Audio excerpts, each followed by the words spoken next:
Cahokia, a pre-Columbian Native American city that existed from around 600 to 1400 AD, give or take a Sunday or two, right across the Mississippi River from what is now the present-day city of St. Louis, Missouri.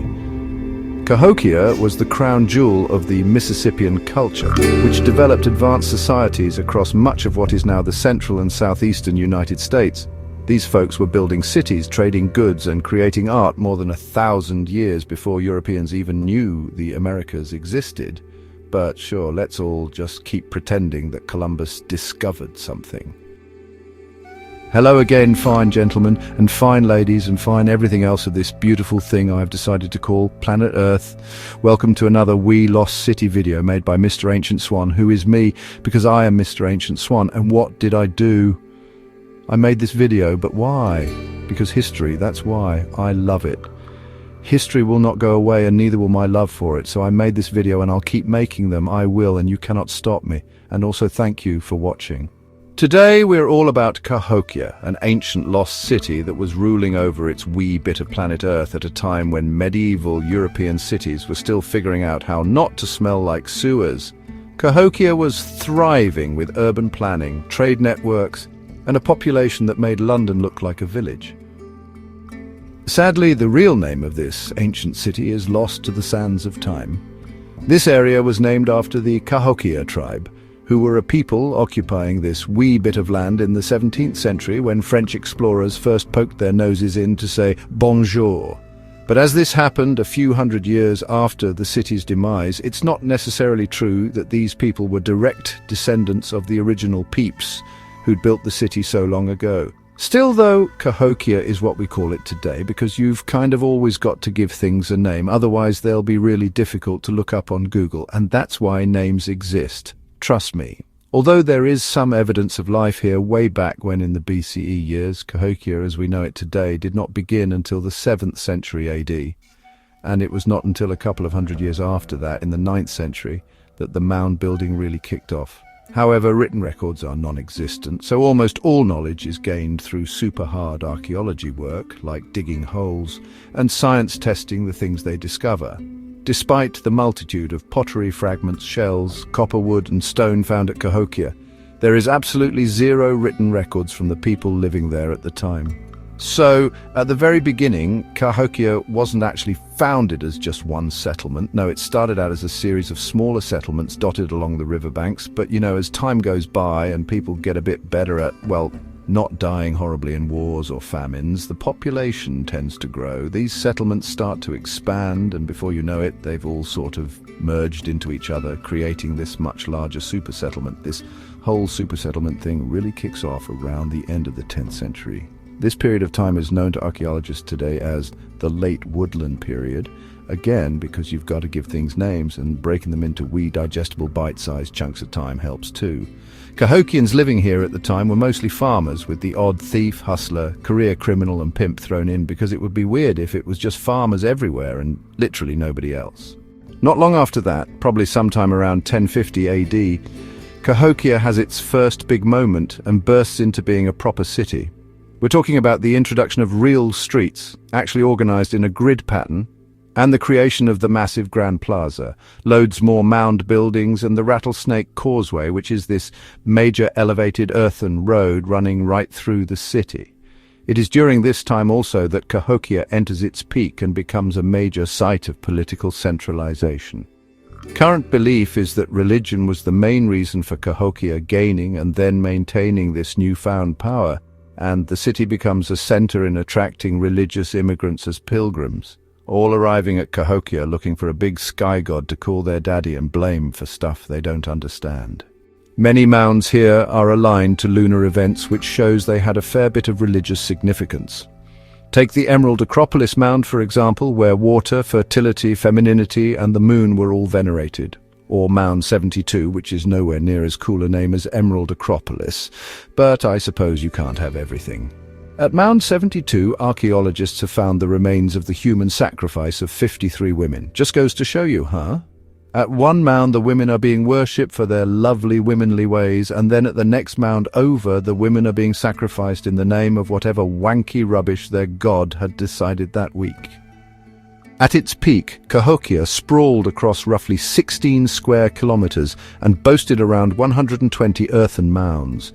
These weren't just random piles of dirt made by bored teenagers. They came in all shapes and sizes: platform mounds, conical mounds, ridgetop mounds, each serving a specific function, from ceremonial platforms to burial sites to residential places where people probably stood dramatically and said things like, "We need to talk." Cahokia's population is estimated to have exceeded 20,000 people. That's more than London at the time. Imagine thousands of people living, working, trading, crafting, gossiping, and probably arguing about whose turn it was to climb Monks Mound, the largest earthen structure in pre-Columbian North America. Standing over 100 feet tall, Monks Mound was basically the Mississippian culture's version of a skyscraper. And yes, it was a climb. So if you think ancient people didn't have cardio, think again. Ancient Native Americans were hauling themselves up that mound like it was leg day every day. Archaeologists believe Monks Mound was the political and ceremonial center of Cahokia, possibly the residence of the city's elite. Or maybe it was just the best place to get a view and judge your neighbors from above, who's to say? The city also had a central plaza, residential districts, and even a woodhenge, a circular arrangement of wooden posts used for astronomical observations. Because apparently, while Europe was still burning witches and arguing about the shape of the earth, Cahokians were tracking solstices like it was their job, which, to be fair, it kind of was. One giant issue that population centers such as Cahokia routinely face is that, brought on by the concentration of so many people in one place, that being that people are dirty and their mess is difficult to get rid of. Firstly, it's difficult to constantly bring in enough food to feed the folks, and after you have, it's then difficult to get rid of all the shit they just dumped after eating the food you've brought in. Cahokia was no different, and it is believed that the polluted waterways become too much for the city to cope. Still, though, life continued, because what else are you gonna do? Gotta live somewhere, might as well be the same place as the gods reside. Roll on into another 100 years and certain events mark the beginning of the end for Cahokia. Towards the end of the century, sometime around 1170 AD, there is evidence of an uprising as one of the city's largest walled compounds was burned to the ground. Archaeologists believe that this compound was one of the city's richer neighborhoods, so rich it even had its own walls to keep out the stinky riffraff like you and me. Burning this part of the city to the ground, then, may indicate a revolution was taking place. As people grew angry at the inequality, they rose up against their masters and taught them a wee lesson in keeping all of the streets clean, not just their streets. Many destroyed ritual artifacts have also been found here during this uprising, indicating then that the people were not only angry at their human masters, but also the gods that they stood for. It is at this time that the city's population begins to sharply decline, and within just 75 short years the population of Cahokia had been completely abandoned. The mounds fell silent, the plazas emptied, the woodhenge stopped woodhenging. Such is life. The people grew tired of the old gods and walked off somewhere else to find a new god they could thank for a while. Although no one is entirely sure what caused the uprising, as with most other examples worldwide of religion taking a beating, it is likely that some environmental factors were at play. Climate change, floods, famine, other natural disasters, alien invasion, that kind of thing. Take your pick. Today, the Cahokia Mounds State Historic Site is the largest and most complex archaeological site north of the great pre-Columbian cities in Mexico. It's a UNESCO World Heritage Site and a National Historic Landmark, which basically means it's a big deal. Visitors can explore the mounds, learn about Mississippian culture, and try not to trip over their own existential dread while imagining a city that was thriving 1,000 years ago and then just vanished. And yes, you can still climb Monks Mound. You can stand at the top and look out over the landscape just like the ancient Cahokians did. Or if you're like my sister's boyfriend, who is honestly a bit of a moron, you can stand there and remember that one episode of Ancient Aliens where someone confidently declared that pyramids means aliens. Because obviously if humans build something impressive, then actually it must be extraterrestrial. No way we just had ambition, opposable thumbs, buckets of dirt, slave labor, and lots of time to get something done.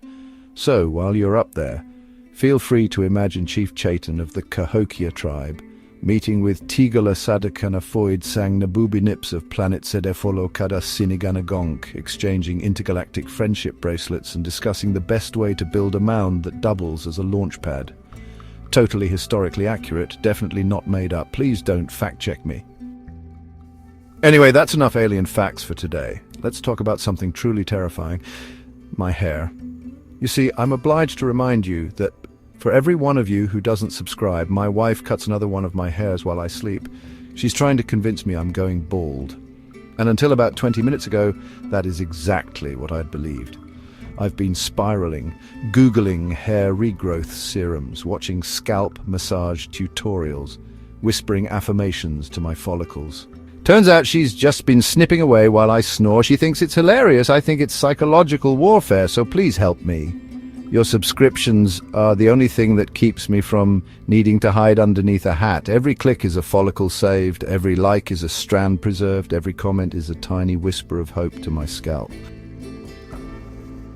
Now, we're at that point in the lesson when it's important that we review what wonderful things we've learned today. Well, firstly, I think I've learned that if you build it, they will come for a while and then leave without telling you why. Cahokia was once the place to be. Massive population, booming trade, spiritual centers, and mounds that screamed importance. And then, nothing. No note, no dramatic farewell. So the lesson here is don't get too attached to your city's popularity. One minute you're the Mississippian Mecca, and the next you're just a quiet field with confused archaeologists poking around in the dirt. I've also learned that dirt is a legit building material. And baskets are a perfectly fine method of getting it there. If you have enough friends, that is. Monks Mound is over 100 feet tall and made entirely of earth. That's millions of basket loads of dirt hauled by hand. So yes, teamwork makes the dream work. But also, if your friends suggest building a giant dirt pyramid for the vibes, maybe ask some follow-up questions. The Cahokians moved literal mountains of dirt using baskets. Not wheelbarrows, not carts, but baskets, which honestly really puts into perspective all of the times I'm forced to move the groceries from the car into the house, and the dozens of times a shitty plastic bag has burst in the process. Next week I'll be taking baskets to the shops, and I don't care if people think I look weird. Cahokia has just taught me a lesson.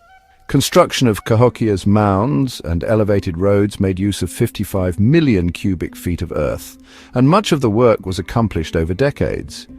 Meaning also not to get too stressed if it's taken you more than a year to convert that loft space into another bedroom. Sometimes great things take great time, so get off my bloody back about it. I'll get it finished when I get it finished. And your moaning isn't helping. This is also a reminder that ancient people were better at astronomy than I am at setting my microwave clock. Cahokia had a woodhenge, an astronomical calendar made of giant wooden posts. They tracked solstices, equinoxes, and probably knew when Mercury was in retrograde before it was trendy. Meanwhile, my microwave has been blinking 12 o'clock since 2016.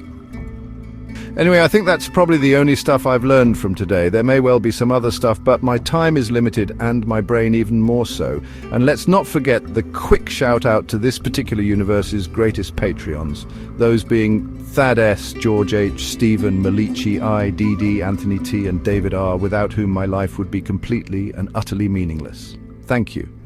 So, until next time, stay curious, stay skeptical of ancient aliens, and stay away from anyone holding scissors near your head while you try to sleep.